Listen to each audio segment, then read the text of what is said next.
Okay, greetings.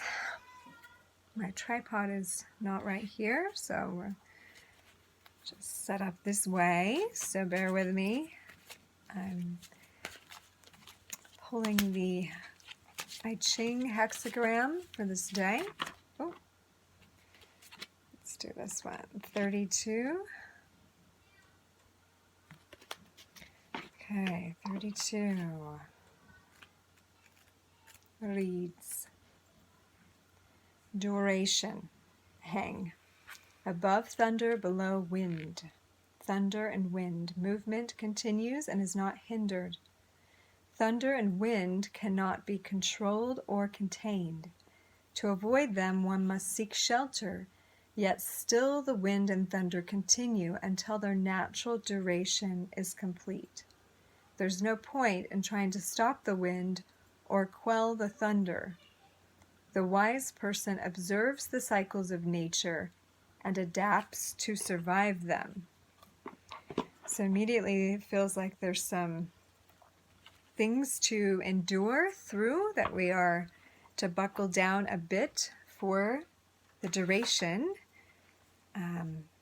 If you are on my Telegram group, I just posted the recent Magenta Pixie. This is worth listening to. I really like her broadcasts. But she gives a nice painting verbally of the seeds planted in this new earth and how we are to allow them to begin to grow, because we are closing down an old cycle. We are closing down an old era, an old story, an old massive cycle. So we're in the interim. We're the change people. We're the ones helping the transition point, and we have to help it within ourselves before we can help it externally. But to understand, there's going to be both the beautiful looking things sprouting and the old structure crumbling, and also trying to keep hold to disallow this, what Magenta calls the inevitability, which I am in agreement on this. The ascension is an inevitability. Like, it's inevitable that we are at the galactic center. We are receiving higher frequency codes. We are personally being activated.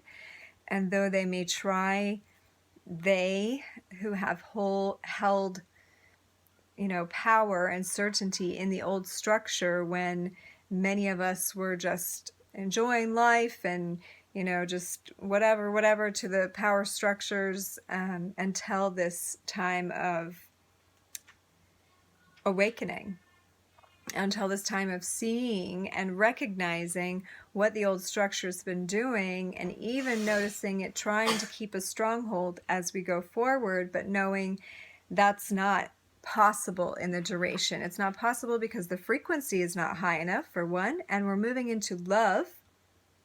We're moving into a love unity realm, so you can speak that lingo all you want, but if you don't have the love, if you don't actually emanate the frequency of love, then you cannot withstand, you cannot be in the frequency of love.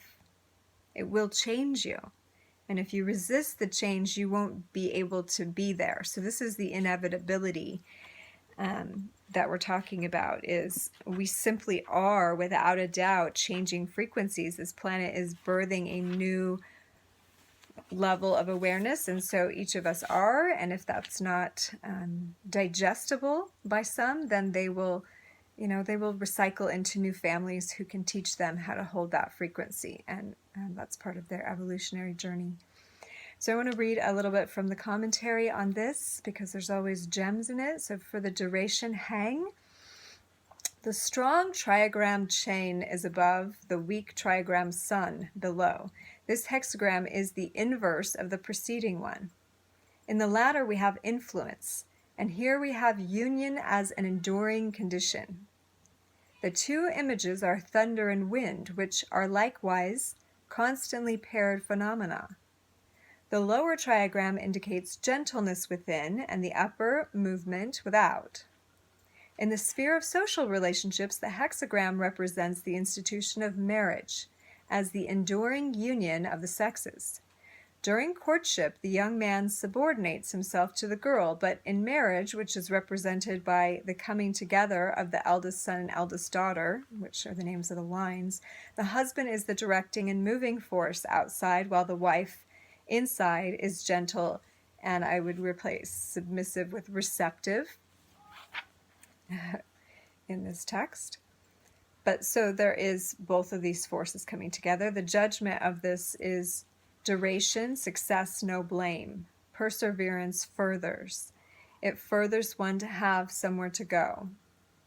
Duration is a state whose movement is not worn down by hindrances.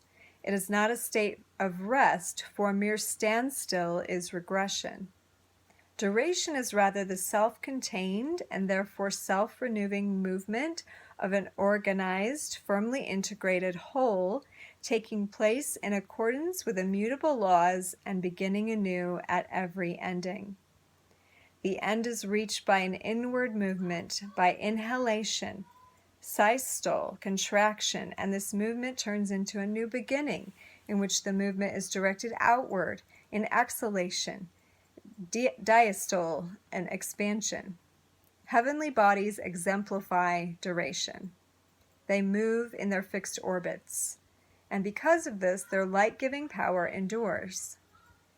The seasons of the year follow a fixed law of change and transformation, hence can produce effects that endure.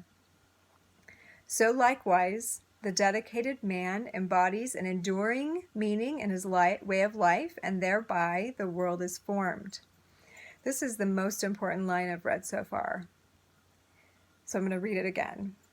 So likewise, the dedicated man or woman embodies an enduring meaning in his way of life, and thereby the world is formed. And I'm just going to pause there for a moment, because this is something that keeps being reiterated, and I keep hearing myself say it out loud, so I know it's a pressing thing. And that is the recognition that our thoughts and beliefs and empowerment, our clarity, our certainty, if you will, in alignment and surrender with life. So when we are sure that we are surrendered and aligned with life, and what we feel motivated in the direction of, that is God moving through us. That is divine moving through us. And when we do this and we feel and know a specific reality coming into being, it does because it knows that through us.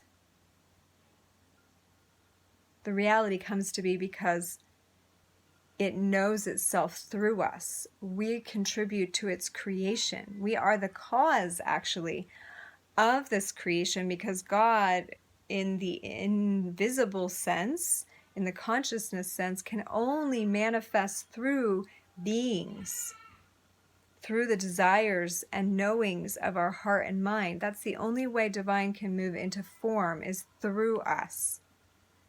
So if you're sitting around with hope, just waiting for something to happen, you're removing yourself from the equation and expecting it to come through the no form or someone else, when in fact we are the only true point of creation in our reality. We are the point of creation. We're the still point. We're the 0 point. We're the entryway. Our consciousness is the entryway into our reality, because everything out there is a projection from in here. And the same is true for you and for you and for you. So we have to become the vessel. We are the vessel. We have to know ourselves to be the vessel of divine that is initiating this world change and watching it come into being as excitedly, like we said yesterday, as the innocent child who doesn't know that anything is impossible. And thereby we create through that.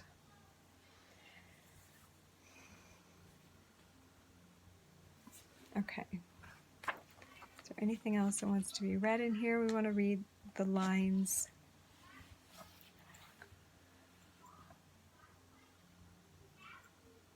Let's read the image. Thunder rolls and the wind blows. Both are examples of extreme mobility, and so are seemingly the very opposite of duration. But the laws governing their appearance and subsidence, their coming and going, endure.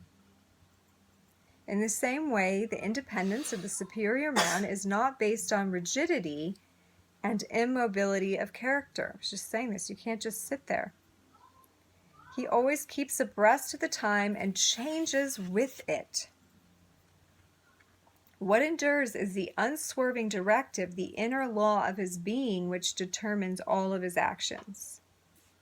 Exactly what I was just saying. So the line 6 at the beginning means seeking duration too hastily brings misfortune. Persistently, nothing would further. Which says, whatever endures can be created only gradually by long continued work and careful reflection. In the same sense, Lao Tzu says, if we wish to compress something, we must first let it fully expand. He who demands too much at once is acting precipitately, and because he attempts too much, he ends by succeeding in nothing.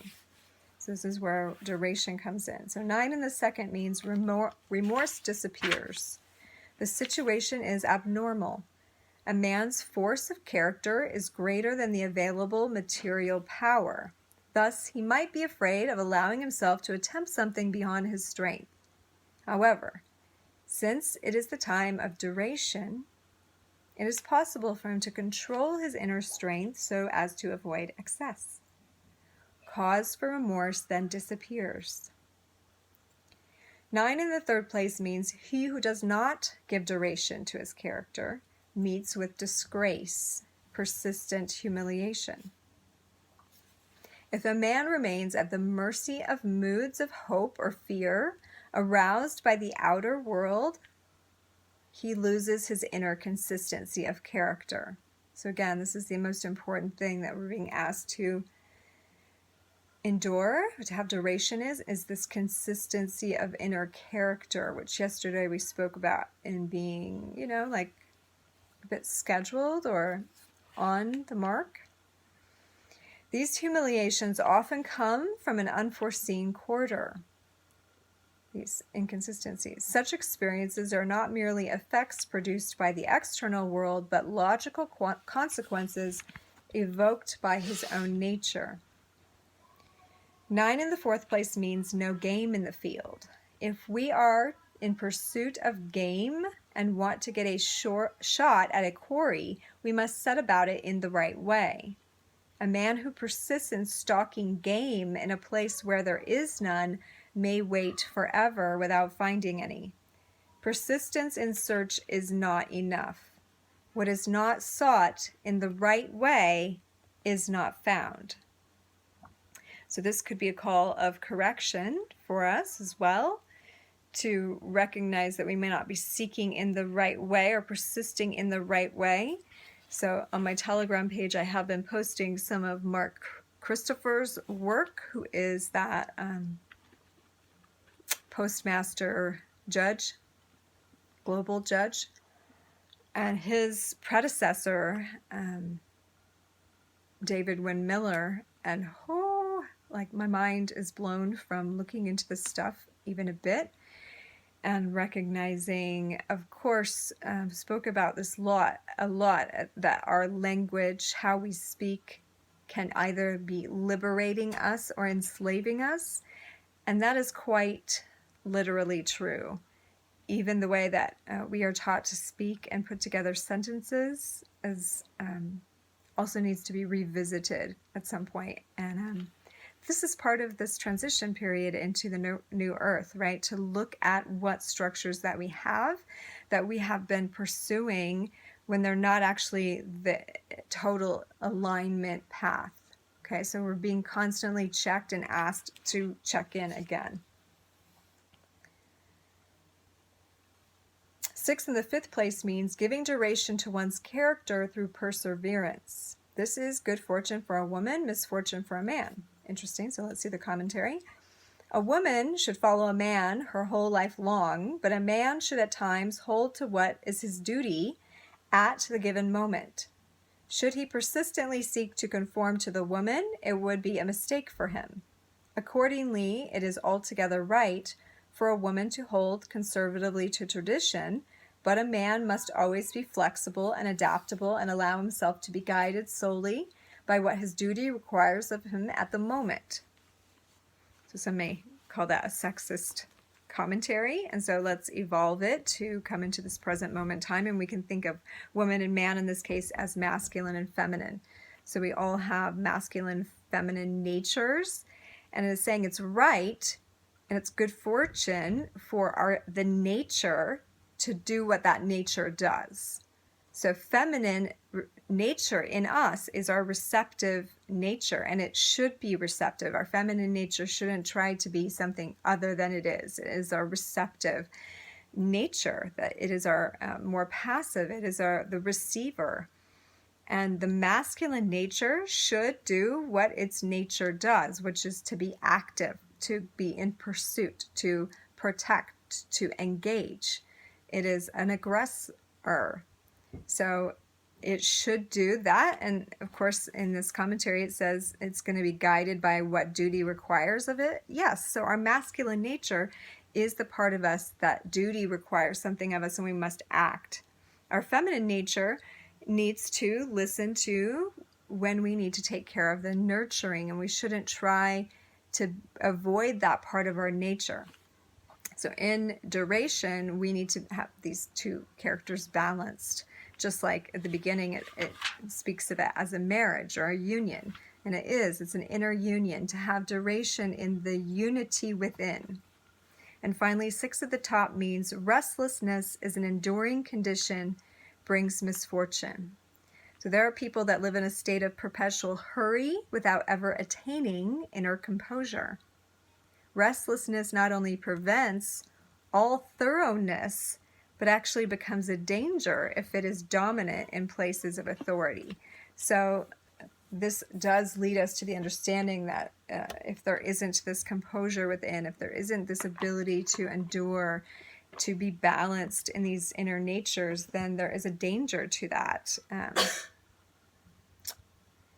And why we know that we're in it for the duration, that we have to, this is not just a personal awakening right now. This is a global awakening. So part of that endurance factor is recognizing we have our brothers and sisters, our human family here, that we are going through this with, and not everybody's going to be on the same page all the time or understand fully or awaken at the same degree.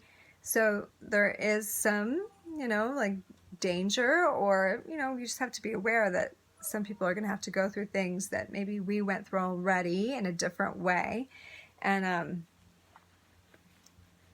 to hold out for the duration. So,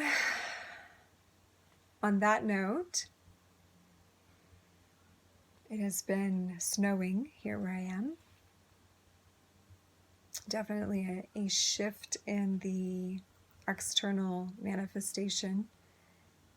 This cold energy that is present, which whenever it's cold outside, it does ask us to warm up here. I've got my sweater down because I was feeling warm a moment ago. To warm up the internal, right, and allow that heat to move out from the center.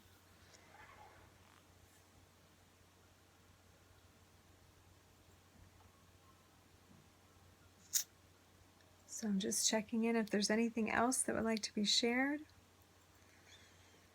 It is a time of, again, reflecting on what you're taking with you internally and externally into this new reality, and to organize and make room, make available the self for what wants to come in, what hopes, dreams, imaginings are coming through from Source into you, and to make space for them first in our minds, in our hearts, and also in our realities. So, and as we do this, we begin to unfold this new earth together, as we just take emphasis away from the old structures, and we begin to come, pull into our own space. Okay, beloveds, thank you for joining me again, and we'll talk to you next time.